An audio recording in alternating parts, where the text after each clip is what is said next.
Thank everybody here. I would like to thank Seth for the invitation. I'm been in Germany now for almost 1 month. I was invited in the context of the extractivism project. So I'm a fellow at Castle University now, and I'd like to thank them also for the opportunity to be here with you. I come from Brazil. There I coordinate the PoEMAS research group, which stands for Politics, Environment, Mining, Politics, Economics, Mining, Environment, and Society. So we are a research group which develops what we call engaged research. And we try to work together with social movements in Brazil, social movements, particularly the ones who address mining issues and are involved in mining conflicts. And particularly, we try to study mining corporations, because we understand that for social movements and NGOs to work better and to build their strategies, they have to understand how corporations think, how they make decisions, and how they do things.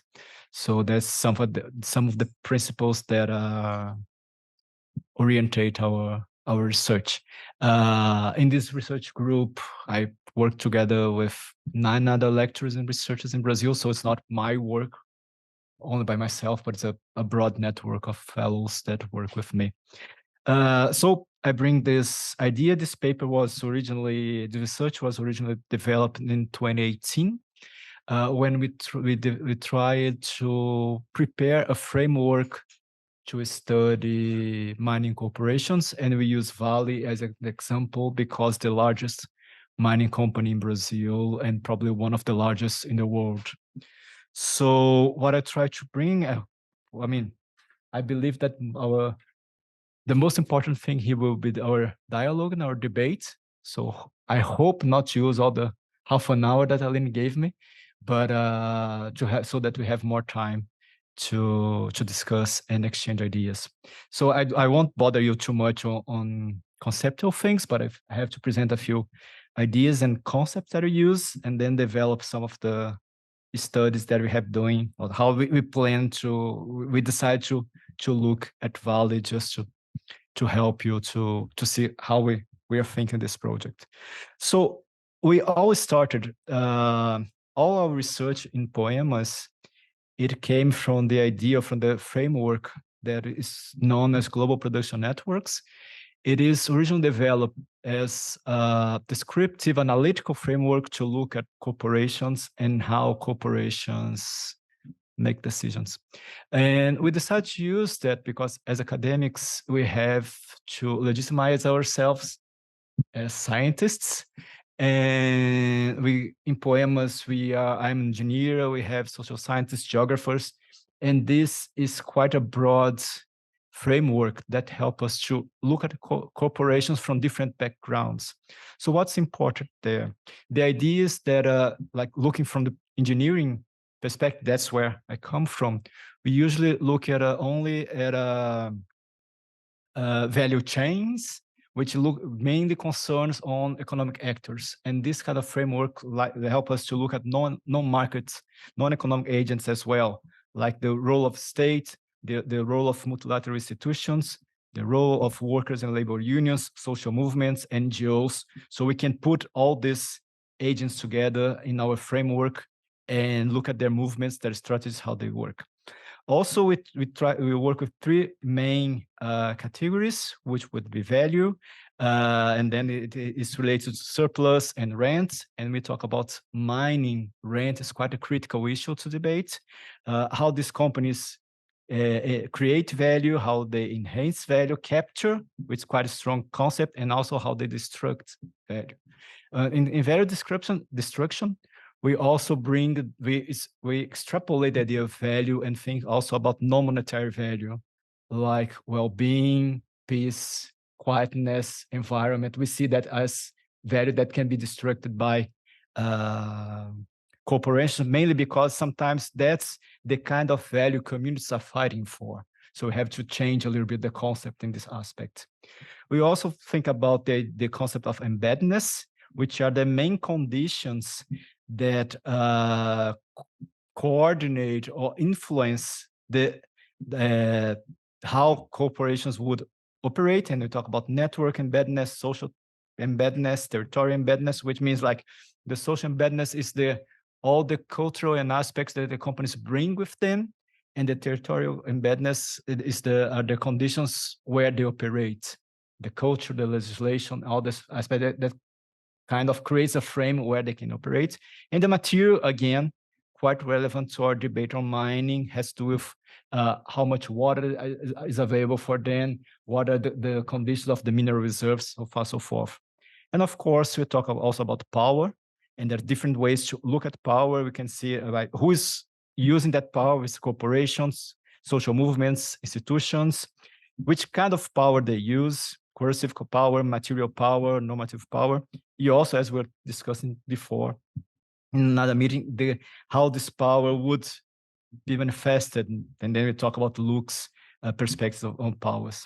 So in PoEMAS, we put all these things together, put in the mixer to give a good shake, and we came with the idea of corporate strategies, which we define as repertoire of coordinated actions of an agent involved in the exercise of its power, aiming at increasing its own value capture, erasing its power, or reducing others' power, or changing embeddedness condition. What does that mean?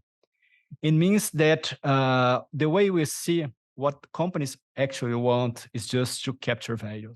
They want to make as much money as possible. That's our starting point. And we don't see that from a moral point of view. We understand that that's why they are created for. And how we know who's going to capture this value? The one who has more power.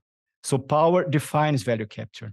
And also, but is power just something that exists in the abstract? No, it's defined by the embeddedness condition. So embeddedness influence power, which defines value. And the strategies are these initiatives that companies adopt to try to change these things.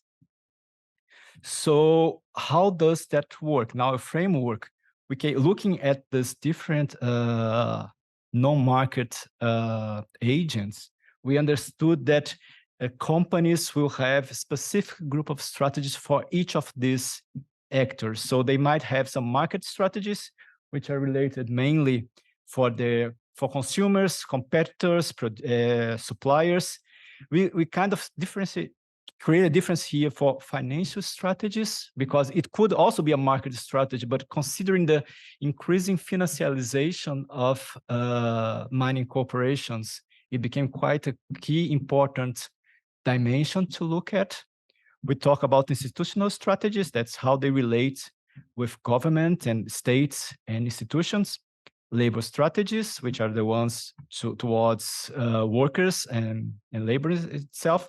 And social strategies, which are more related to communities who live close to projects or the social opinion, the society in general.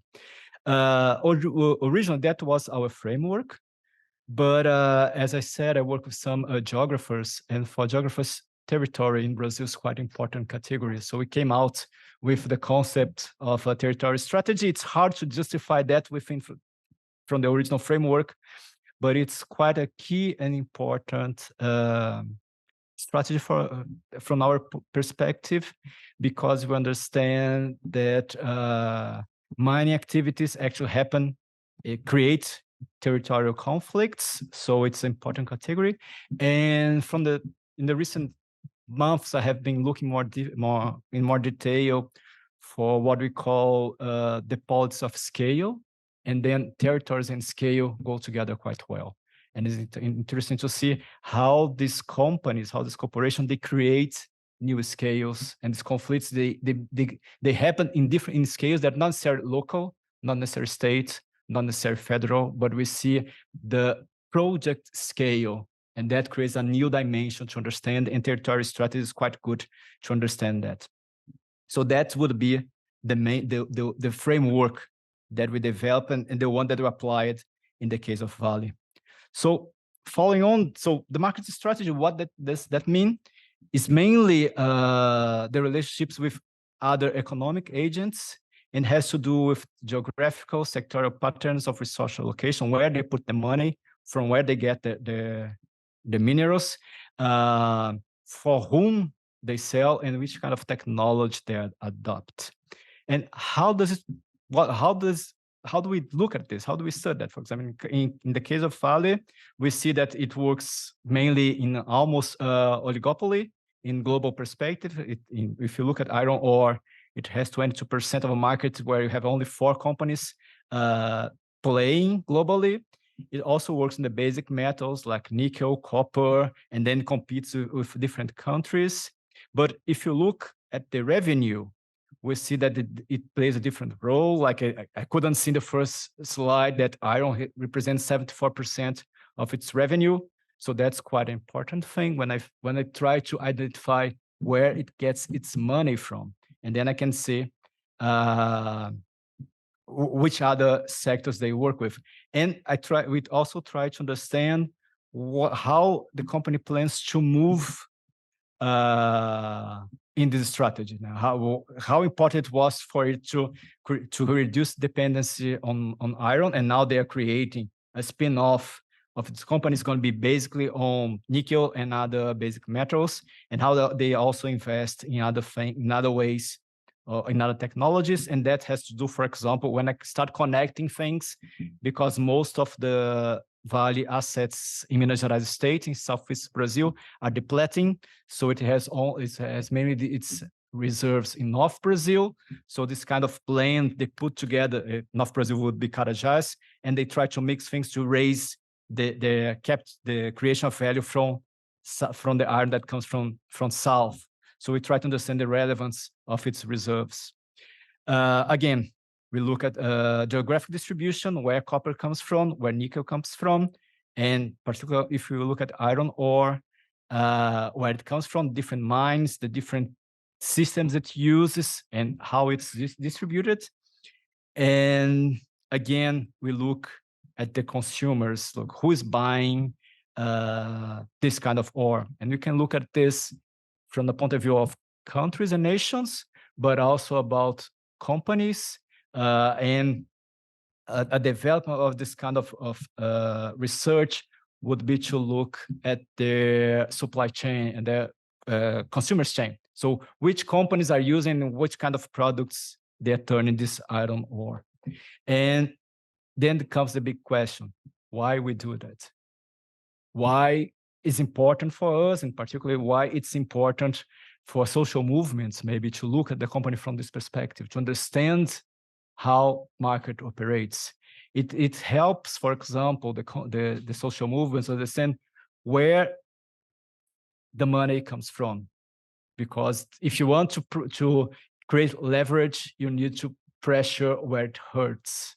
So understand which is the main mine. And if I think about the mine, I can think about the main supply lines or the main line to distribute its material. I can plan, for example, better strategies and not necessarily waste energy trying, for example, to create pressure on a mine that's marginal for the company.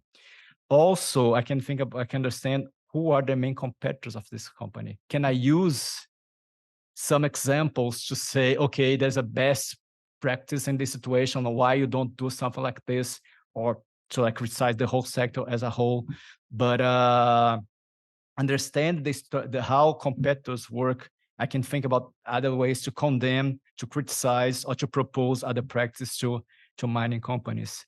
And also, if I know where this ore is going to, I can think about, okay, where can I find allies? If I think about destructive country like Brazil, does it make sense? For example, okay, I know that one of the most important importers of Vale's ore is China. How strong social movement in China? Can I make alliance there? Probably not. But if I think that second largest importer is Europe and maybe Germany, then I can think about alliance with German social movements and try to pressure German consumers or German corporations to do this kind of movement against a particular decision of Vale. So understanding how the company operates economically, I can figure out where I can find pressure points and try to gain again leverage on the company. So that would be one of the perspectives of our strategy. Apart from that, then moving again, the second strategy would be the financial strategies, and has to do with internal financial management and external sort of source of economic source, and how it relates with debt and ownership structure. Again, not necessarily where the product comes from, but where the money comes from and where the money goes to. If you look at Vale, it was quite important in the recent past. It went through a very important change, a restructure of its financial and ownership structure, and we see mainly financial funds taking care of being the main investors in Vale, and that creates quite a difficult issue for social movements, for example, because these funds wouldn't be particularly sensitive to any kind of pressure for social movements. But on the other hand, when we're debating another company using similar framework, Anglo-American, there was a moment that we realized that one of the most important funders was a pension fund of teachers in Canada. So maybe they were not, but they could be more sensitive to debate on this kind of things. And also we try to understand where the money goes to. And for example, in Vale, the profit paid for shareholders between 2016 and 2017 increased 38%. And we can look, and this data all comes, and that's another important thing, all come from the company itself. So it comes from its own balance, so it's public data. It's easier to, when you work with open companies which are listed in stock markets. So here we can have how much money they actually pay for the directors, and we talk about 15 billion, 10 billion, 22 billion dollars to the board of directors. That's a lot of money. So, and then sometimes the company will say, okay, I cannot develop such a project because it will cost me 1 million, 2 million, 3 million. Say, hey, what's going on? So again, why financial strategy? Why is it important that? Because we can understand who are the owners. It's possible to try to make them legally or morally responsible for the environmental impacts. How can I pressure these people or these institutions? To understand where they meet. For example, in the case of Vale, there is a specific organization which goes to the annual general meetings and they work as critical shareholders and try to create kind of constraints towards other shareholders. And again, if I know where the money goes to, how can I compare private and public access to wealth? How much money is left in the place where it mines, and how much money is transferred to shareholders or to executives or directors? And and announcing that, I can show what are the priorities of a company. Moving again, institutional strategies, as I said, they are related mostly to the relation with states. In Brazil, have seen lots of different experience. We see that's not allowed anymore, but until 2015, it was possible for corporations to fund electoral campaigns. So what we did when they were debating the change in the mining policy in Brazil was see how much money each of the deputies who were debating the bill had got from the mining companies, in this case, particularly Vale, and see, okay, how biased they are or how impartial are they. We could discuss that. We have seen, particularly about Vale, that was during Temer's period in Brazil, a lot of rotating door. So under the Ministry of Mining and Energy, the Secretary for Geology, all the directors came from Vale or from some consulting company. And that was when they present a lot of decrees to change again the mining bill, the mining law. We also look at direct lobby, and in this case, we came out with this finding that the bill that was mentioned before in 2013, 2014, it was written in the computer of a mining company's lawyer. So creating this kind of information, making it available to the public, you can try to influence decision or at least constrain or create some situation that it's uncomfortable for the companies. So what do we do with that?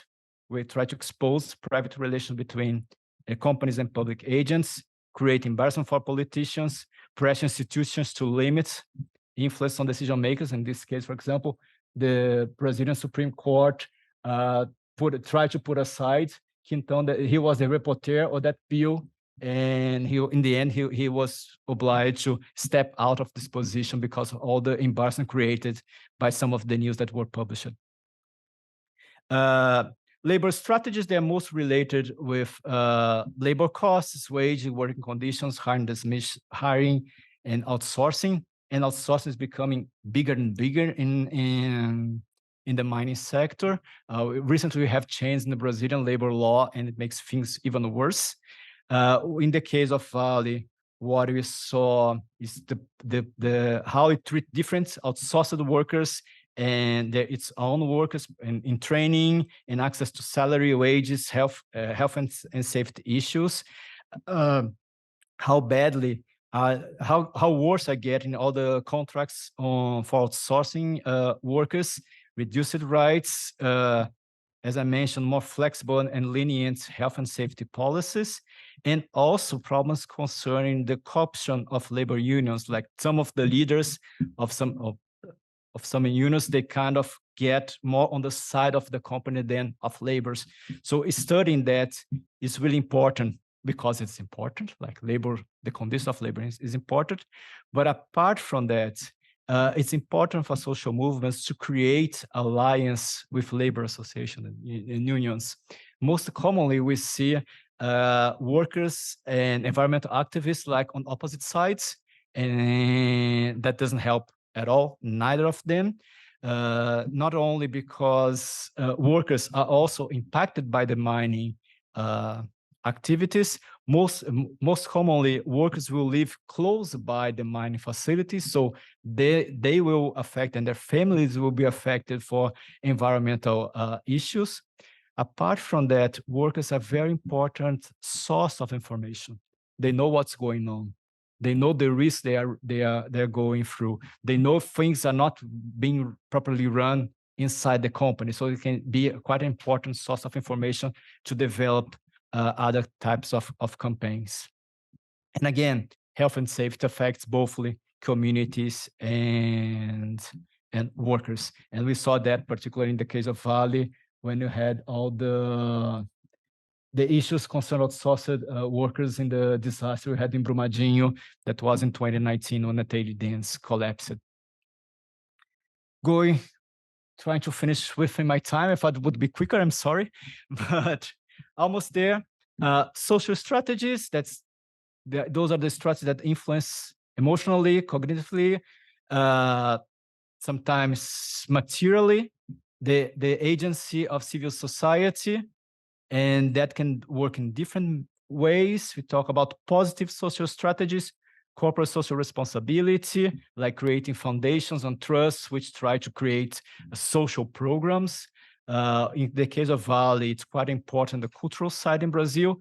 It supports lots of movies and theater plays and museums. It tries to create a positive image to societies in general.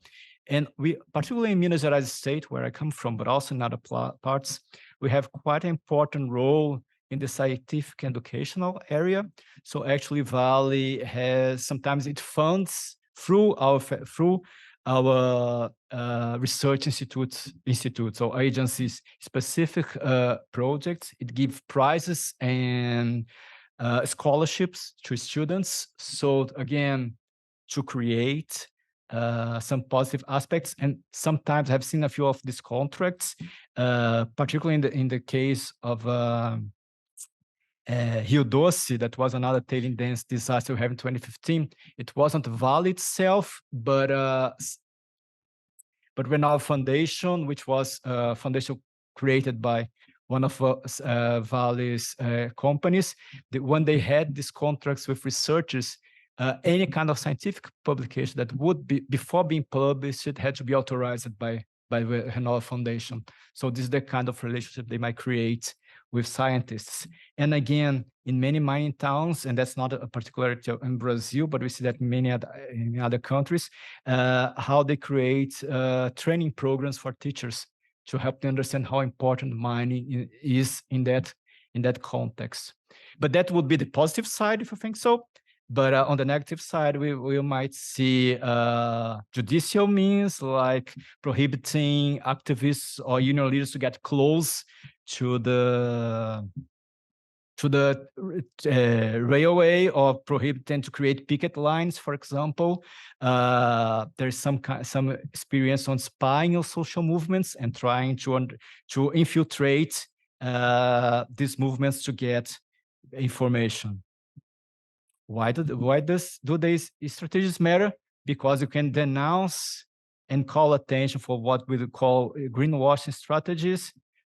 We have to develop plans to mobilize local organizations, show them how they could be manipulated, expose illegal practice, of course, and again, create procedures to protect activists, particularly against the negative social corporate strategies. Finally, going to the territorial strategies, they are the ones which are aimed at controlling the space, the resources, the movement of goods and people, and how it works in different and multiple scales. What does that mean? It means controlling the flows. So, for example, when you have a railway crossing a community, the company decides where you're going to have a passage or not. And sometimes a train which has more than 200 cars, wagons, may stop the middle of community and avoid people to move from one side to the other. Or they put just fences along the rails and people just cannot move again.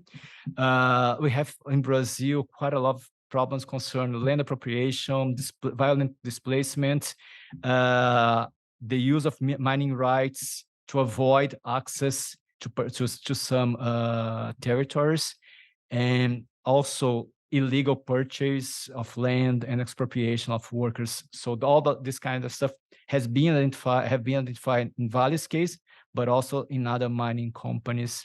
And as I mentioned before, we have this idea of politics of scale. Is that how the project itself creates a new scale for conflicts? For example, in the case of Carajás Railway Project, that the mine is in Pará State, and you have a railway that's 400 to 500 kilometers, and then a harbor in Maranhão State. All these areas, like Vale has influence there. All the municipalities created along the railway, created an association of municipalities to deal with Vale. We have social movements who are organizing a network along the railway. So it's a new scale of debate. So that helps us to understand, to fight at the right scale. So again, why that's important: to challenge all the control the companies might have on circulation of people, create organizations to dispute at the same scale, and again, create new scales for confrontation. That's something that's coming out in Brazil, is the idea of not only scaling up, but sometimes not only upscaling, but also sometimes downscaling the conflicts, depending where the companies understand where the movements have the understanding where they have more power. So sometimes if movements have enough leverage on local councils, they might pressure there for some legislation that would give them more power to fight against a mining project, for example. So this is just a few examples. This presentation based on 2 reports that we presented, that we wrote in my research group. This one is specific about Vale. It's only in Portuguese, but we also summarized that in an article that was published in the journal Internext, and we try to summarize these ideas. Then it's in English. So that's all from me, and thank you very much for your attention.